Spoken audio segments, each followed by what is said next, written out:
Magandang umaga, ako si Jamaica at maaari niyo akong tawaging Maika lamang. At mula ako sa bansang Pilipinas.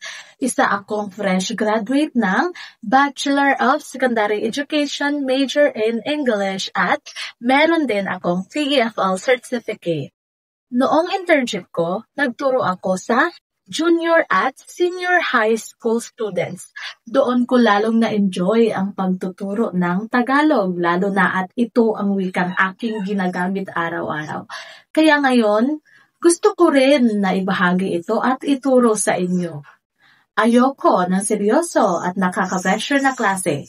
Gusto ko relax lang tayo, parang nagkukwentuhan lang habang natututo ka ng Tagalog. Unti-unti natin pag-aralan ang mga salita, tamang pagbigas at simpleng pag-uusap sa araw-araw. At kung may mga tanong ka, tutulungan kitang sagutin iyon. Salamat sa panonood ng aking video. Sana magkita tayo sa aking klase. Ingat ka palagi.